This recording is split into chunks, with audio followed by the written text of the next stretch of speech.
Hi D பிள்ளைங்களா, எல்லாருக்கும் good afternoon. என்னக்கா இன்றைக்கே சீக்கிரம் வீடியோங்கிறீங்களா? மணி எத்தனைன்னு கேட்டிங்கன்னா சத்தியமாக நம்ப மாட்டீங்க. வெறும் மணி 12:30 தான் ஆகுது. இங்கே பாருங்கள், நான் சொன்னேன் எப்படி நிறைஞ்சு போய் கிடக்குதுன்னு. அங்கிட்டு கிடக்குது உங்களுக்கு. இது வந்து சைடாக இருக்கிறதுனால சரியாக வந்து சரியா, அதனால் மணி 12:30. என்னான்னு தெரில, எனக்கு ஒரே பசி. ஏன்னா நைட்டு வந்து என்ன சாப்பிட்டேன், நைட்டு ஒன்றும் சரியாக சாப்பிட்லன்னு நினைக்கிறேன். அதனால் சரி இவங்களுக்கு வெள்ளனா சமைச்சு வச்சு அத்தையா போட்டு சாப்பிட்டுக்கிட்டு அவங்க வாட்டுக்கு இருப்பாங்க அப்படின்ட்டு வெள்ளனா சோறாக்கி இந்தா மீனை தெரியுதா, காட்டவே கூடாது. சரி உங்களுக்காக காட்டுறேன். இந்த பார்த்தீங்களா, நல்லா ஜிலேபி கண்டை போட்டு மீன் குழம்பு வச்சு அப்படியே கொதிக்க கொதிக்க இந்த வீடியோவை மட்டும் இப்போ ஒருத்தன் பார்த்தேன் செத்துருவேன். அதனால் 2 மணிக்கு தான் இந்த வீடியோ போஸ்ட் ஆகும். இப்போ மணி 12:30. ஏக்கா நீ எப்போ நேரத்தில் சாப்பிட மாட்டியே, எதுக்கு இன்றைக்கி இப்படி சாப்பிட்ற அப்படிங்கிறீங்களா? என்னான்னு தெரிலடி, பசி ஃபுல்லாக எடுக்குதுடி. காலேருந்து வீட்டு வேலை பார்த்தா பசிக்காதா? ஐயோ என்னடி குழம்பு கொஞ்சமாக போச்சு. கோகுல் இங்கே வாங்க, அம்மா ஜட்டியோடது வந்துடாதீங்க. போச்சு என்னத்தையோ போட்டாங்க. இங்கே வாடா ஒரு நிமிஷம். குழம்பு இன்னைக்கு காலையிலே 3 கிலோ ஜிலேபி கண்டான்னு நினைக்கிறேன். இருமா ஜட்டியோட வந்திருக்கியா பார்த்தீங்களா? கோகுல் குழம்பு ஊற்றி கொடுத்துட்டேன். எப்படி இருக்கு பார்க்கும்போதே? என்னான்னு தெரில, மீன் குழம்பு வச்சதும் போதும் யாரும் அவங்களாம் சாப்பிடல. நேரம் ஆட்டுன்ட்டாங்க. ஆனால் இவங்க துமையை குடிக்க லேசுப்பட்டவங்க இல்லைங்க. சரி வாங்கடா சாப்பிட்டுட்டு போய் உட்காந்து விளையாடுங்கடாங்கிறேன். சோறு இல்லாதப்பெல்லாம் 900 வாட்டி அடுப்படிக்கு போவாங்க. சோறு வச்சுட்டு கூப்பிட்றேன், ஒரு பயம் வர மாட்டேங்கிறாண்டி. இதுக்காக நான் சாப்பிடாமல் இருக்க முடியுமா? நான் அதெல்லாம் சாப்பிட்ருவேன். பாவம் சிக்கா பாய், உன்னை விட்டுட்டு மொதல் சாப்பிட்றேன். மணி 12 தான் ஆகுது. இருந்தாலும் பரவாயில்ல, இந்தா வாங்கிக்கா தங்கச்சி பிள்ளைகளா. ஆஹா இன்றைக்கி என்ன நடந்து வச்சு தெரியுமா? தண்ணி நிறையா வச்சா குழஞ்சு போகுதுன்ட்டு இன்றைக்கி அளவாக வச்சேன். ஏன் கிறகமாக என்னமோ தெரில, லேசாக குக்கர் அடி பிடிச்சிருச்சு. சரின்னு சொல்லி அந்த சோத்தெல்லாம் எங்களுக்கு வச்சுட்டு உங்கள் அண்ணனுக்கு தனியாக பானையில் போட்டு வரைச்சேன். இத்தனை வேலை வத்திலா. இப்போ இந்த வீடியோவை சாப்பிட்டு முடித்தோன்னே சத்த நேரம் போய் ரெஸ்ட் எடுப்பேன். உடம்பு அம்பூட்டு வலி வலிக்குது. ஒன்றும் பிரச்சனை இல்லை, சமைச்சு வச்சுட்டு அவங்க வாட்டி போட்டு சாப்பிட்டுக்குவாங்க. அம்மா தூங்குதுன்னு. இன்றைக்கி ஞாயிற்றுக்கிழமை, அக்காவுக்கு அடித்தாத்தான் ஞாயிற்றுக்கிழமை பினிஷ் ஆகும். எல்லாம் இருக்குது உள்ளுக்குள்ளே. சரி பிள்ளையா இருக்கிறப்ப அந்த மாதிரி பண்ணக்கூடாதுன்னு நிறையா அக்காமாருங்க சொன்னாங்க. அதனால தான் எனக்கு என்னன்னா திருப்பாங்கிறவனை கொஞ்சம் பார்த்தா கொஞ்சம் பயமாக இருக்குங்க. திடீர்னு அடிச்சு விடுவானோ. ஏன்னா அவன் ஒரு மூடை போலவே இருக்க மாட்டேங்கிறான். திடீர்னு மைண்டு மாறுறான். அதனால் வேணாம், மூடிக்கு நம்மளுக்கு தின்னுவிட்டேன். பேசாமல் செத்த போய் படுப்போம். கண்ணெல்லாம் எரியுதியா, ரொம்ப ஒரு மாதிரி வருது. அதனால் பார்த்தீங்களா, சூப்பர் சிங்கருக்கு போய் ஷார்ட்ஸ் எடுத்து போட்டிருக்கேன். என்ன பண்ணி வரானோ தெரியலை. இங்கே நான் அப்படி மீன் திங்கிறத பார்த்தா கண்டிப்பாக உனக்கு பாட்டே வராது. பார்த்தீங்களா இப்படி சூப்பராக பொரிச்சிருக்கேன்னு. இந்த மீன் தான் இருக்கிறதுல ரேட்டு கம்மி. 2வது நல்ல டேஸ்ட் உள்ள மீன். உங்களுக்கு கடல் மீன்லாம் பிடிக்காது. இன்னொன்று இருக்குது, கம்மா பாறையிலே எங்களுக்கு கம்மாவில் வளர்க்குற வளர்ப்பு பாறை. அதுவும் சூப்பராக இருக்கும். வெயிட் பண்ணுங்க.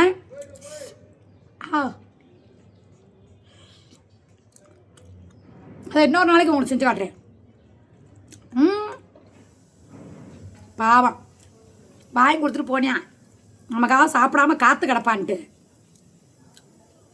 நான் மட்டும் ஊருக்கு பட்னியாக பசியாக போனல, போட்டு சோறே திங்கலைன்னு சொல்லி அரை குக்கர் சோறையும் குழம்பையும் ஊற்றி விட்டு விளாசம் விளாசி விட்டு இல்லவே இல்லைன்னு சொன்னான்ல, அதுதான் நானும் சொல்கிறேன். இப்போ நானும் தின்னப்பட்டு இல்லவே இல்லைங்க.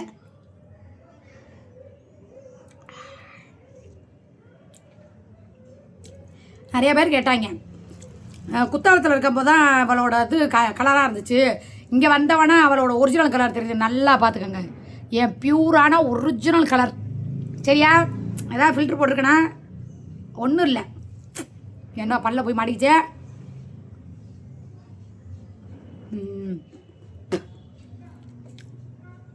நீங்கள் இந்த மீன் திங்க தெரியலனா தயவு செஞ்சு வாங்காதீங்க. பயங்கரமாக முள் இருக்கும் இந்த மீனில். இதை சாப்பிட்டு பழங்க. நம்ம கிராமத்துக்கார பிள்ளைகளுக்கு தான் இதை சாப்பிட தெரியும். ஏன்னா அதுகளுக்கு சிலேபி கட்டை தான் முதல்ல பிடிக்கும். இங்கே வேறு வெளியே ஒரு கம்பியில் காயுது, இந்த கடைசியில் இருந்து அந்த கடைசி வரைக்கும் முழுக்க முழுக்க இவன் ட்ரெஸ்ஸு. என்னால் முடியாது. அதனால் 6 மணி லைவ் போயிடும் பற்றி அவங்க அண்ணன். அப்போ போய் கோலுக்கு ஒரு மீன், திலீப்பாவுக்கு ஒரு மீன், எனக்கு ஒரு மீன். ஏன்னு கேட்டிங்கன்னா திலீப்பா கிளம்புறப்ப ஒரு வாய் போட்டு சாப்பிட்டுட்டு போக சொல்லுவேன். சரியா? இப்போ நேரத்தில் சாப்பிட மாட்டேன், ஏதாவது வச்சு கொடுத்தா திங்கவும் மாட்டேன். ஒரு இப்போ இத்து போனவங்க பந்தா ஓவர் பந்தா கட்டுறியான். எத்தனை மீன் இருக்கு? 8 மீன் போட்டேன். 8ல் 3 பொரிச்சிட்டேன். 8ல் 3 பொரிச்சா 5, 6, 7, 8. அப்போ என்ன 5 மீன் இருக்குது. சரியா? 5 மீனில் எப்படியும் உங்கள் அண்ணனுக்கு 2 மீன் கொடுத்தாகணும், இல்லைனா போர்க்குழம்பாகும். அவங்களுக்கெல்லாம் ஆளுக்கு 1 அப்படித்தான். அதுக்கு மேலே கேட்கக்கூடாது. பாவம் என் மருமகளுக்கு ஒரு மீன் கொடுத்துருக்கலாம். சரி இருங்க பார்க்குறேன். இதுவே இவங்க சண்டை விடுவாங்க. நானும் அவர் இருக்கப்போ பொறிக்கப்போ கூட கொடுப்போம். இன்றைக்கி அரிசி மாவும் கான் மாவும் சேர்த்து பொறிச்சேன். ஏன்னா ஒரு சில நாள் என்ன பண்ணிடுது, போய் ஒட்டி பிடிச்சி வரமாட்டேங்குது. அதனால் லேசாக கொஞ்சமாக ஒரு 3/4 ஸ்பூன் கான் மாவு, 3/4 ஸ்பூன் அரிசி மாவு போட்டேன். வெறும் மிளகாத்தூள், மஞ்சத்தூள், பெப்பர், மிளகு சீரகத்தூள் 2 போட்டேன். கொஞ்சோண்டு மல்லித்தூள் போட்டேன். மல்லித்தூள், வரமல்லி. சூப்பராக இருக்குது. பொரிக்கிறதுக்கு என்ன பண்ணுறீங்கன்னா ஒரு 1/2 கிலோன்னு வச்சுக்கோங்க. மிளகாத்தூள், பியூர் மிளகாத்தூள் ஒரு 3 ஸ்பூன், 1/2 ஸ்பூன் மல்லித்தூள், 1/2 ஸ்பூன் பெப்பர் தூள் 3 போட்டுக்கோங்க. அதுக்கு ஏற்ற மாதிரி உப்பு போட்டுக்கோங்க. கான் மாவு 1/2 ஸ்பூன், அரிசி மாவு 1/2 ஸ்பூன் போட்டு நல்லா தண்ணி ஊற்றி தோசை மாவு மாதிரி இப்படி இப்படி இப்படி வரணும். தோசை மாவுனா அதுக்கான ரொம்ப இல்லை, இட்லி மாவுன்னு வச்சுக்கோங்க. அந்த மாதிரி வச்சு நல்லா ஒரு இட்லி சட்டிங்கிற வடை சட்டி அதில் போட்டு நல்லா பிரட்டி குலுக்கி நல்லா ஊற வைங்க. ஊற வச்சுட்டு பொரிச்சு சாப்பிடுங்க. ஆஹா, அடாடாடாடா, அப்படி ஒரு பிரமாதமாக இருக்கும். சரியா?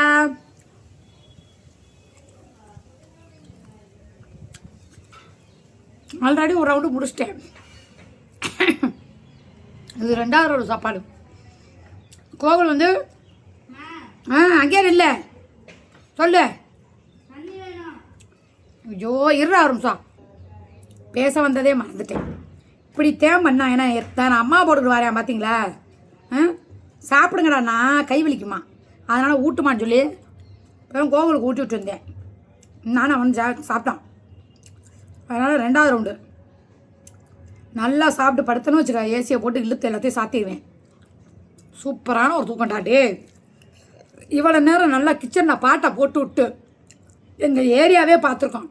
நீங்கள் வீட்டில் மண்டை உடச்சி மாவளுக்கு தானே வைப்பாங்க, என்ன பாட்டெல்லாம் பாடுது அப்படி சொல்லி பூரான் விதவிதமாக சோப்பு சீப்பு கண்ணாடி, ஏன் அத்தை மக வந்து நின்னா முன்னாடி, என் அக்கா பேர் அஞ்சலை, நான் பெச்சம்பாரு நெஞ்சில், நாங்கள் 2 பேரும் பிஞ்சில் அப்படிங்கிற மாதிரி பாட்டு ஓடிச்சு.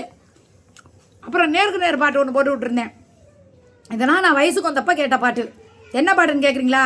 அடடா நீ ஒரு பார்வை பார்த்தால் அதிலே நான் ஒரு புன்னகை செஞ்சால் அடி நெஞ்சில் ஒரு மின்னல் வெட்டியதே அப்படின்னு. ஒருத்த இல்லாதது இந்த வீடே அமைதியாக இருக்குடா. சூப்பராக 10 பாட்டு கேட்டேன். 10 பாட்டில் பாத்திரத்தை கழுவுனேன், மீனை பொரிச்சேன், மீன் குழம்பு வச்சேன், சோறு வச்சேன், எல்லா வேலையும் முடிச்சிட்டேன். சரியா? இப்போ தெரியுதா? இது ஒன்று தான் எனக்கு இந்த வீட்டுக்குள்ள பெரிய ஊத்திரியமாக இருக்குது. அடித்து பார்த்தாலும் போய் தொலைய மாட்டேங்குது.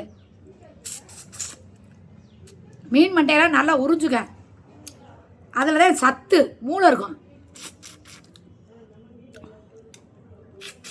சிக்கம்மாம்மா நீ மெதுவாக வாடி, ஒன்றும் அவசரம் இல்லை, நான் சாப்பிடலாம் இல்லை, சும்மா சாம்பிள் உப்பு இருக்கான்னு பார்க்குறேன். நீ வாட்டுக்கு மீன் மண்டையை சூப்பரத்தை பார்த்து வந்துடாதா சூப்பிராசா. உசுரை விட்டுட்டு நான் பாடக்கூட மாட்டேன். எனக்கு மீன் குழம்பு தான் முக்கியம்னு வந்துடுவாங்க. நெகப்பாடி செடி எடுத்தேன், சும்மா கிடஞ்சேன்னு போட்டேன்டி. இந்த என் மருமக வேறு அத்தை வித்துடுறா. ஆஹா, உண்மையாலுமே என்னமோ தெரியலடி, இன்னைக்கு தாண்டி திருப்தியான ஒரு சாப்பாடு. முள்ளுதான் ஓவர் ஓயாமல் வாயில் எடுக்க வேண்டியதாக இருக்குது. ஆனால் டேஸ்ட்டு செம்மையாக இருக்கும்.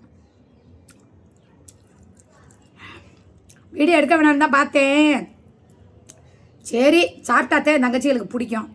அந்த சோத்துக்கு சத்தது எப்படி சாப்பிடுது, நான் எப்படி சாப்பிட்றேன்னு சொல்லி நீங்கள் பார்க்கணும்ல. அப்போ தானே பரிசு கொடுப்பீங்க. போய் போட்டு கொடுக்க போகிறாங்க என்னைய. யோ மாமா, நீ இல்லைன்னு கொஞ்சம் கூட அவளுக்கு பிரிஞ்ச பீலிங்கே இல்லாமல் கருப்பி வளைச்சி கட்டுறாயா அப்படின்னு. அப்படி தானடா பப்புக்கு சோறு வச்சு பசஞ்சு வச்சு நானும் என் மகளும் சாப்பிட்டுட்டு நாங்கள் அந்த அவங்க 2 பேரும் அங்கே ஐக்கியமாயிட்டாங்க. நானும் என் பப்பும் போய் அந்த ரூமில் ஐக்கியமாயிடுவோம். இப்போ என் பப்புக்கு கிரேவியை தேடி பார்த்தேன், காணோம்.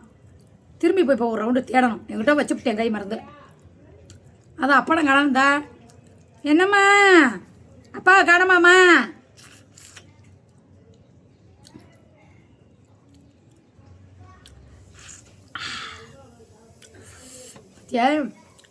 முள்ளு இப்படி தனியாக டெட் பாடி மாதிரி இப்படி தனியாக உருவி எடுத்து தரணும். இரு பப்பு, இதெல்லாம் முள்ளு பப்பு. சரிடா, கண்ணு வைக்காதீங்கன்னா கேட்குறீங்களா? நல்லா சாப்பிட்டாச்சுடா, போதும் டேய். செம்ம பாபா, சும்மா சுருக்கணும் ஒரு சாப்பாடுறா. போதும்டா, அப்படியே சொர்க்கத்துக்கே போயிட்டேன்டா. போச்சு. எங்கள் பக்கத்து வீட்டில் பாட்டி கோபமாக இருக்குது. பாட்டி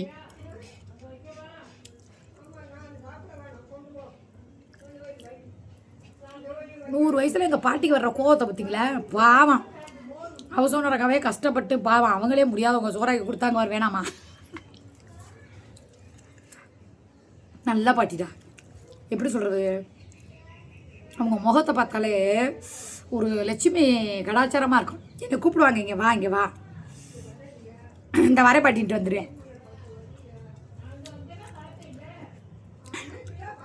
கோபத்தை சவுண்டை பற்றியா? கோவம் அப்படி வருது அவங்களுக்கு.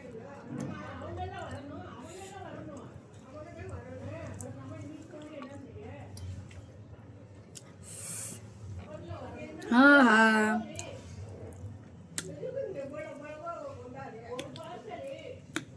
ஓகே. இன்னைக்கு மாமா இல்லாமல் அக்கா தனியாக சாப்பிட்டு வீடியோ போட்டேன். ஓகேவா?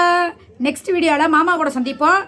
எவனாவது போய் மாமா கருப்பின் இல்லாதப்ப 2 தட்டு சோறு தின்னுட்டா மாமான்னு சொல்லி கொடுத்தீங்க, குட்டாளு குந்தானியா வெளியேற அளவுக்கு உங்களை குத்துவேன்.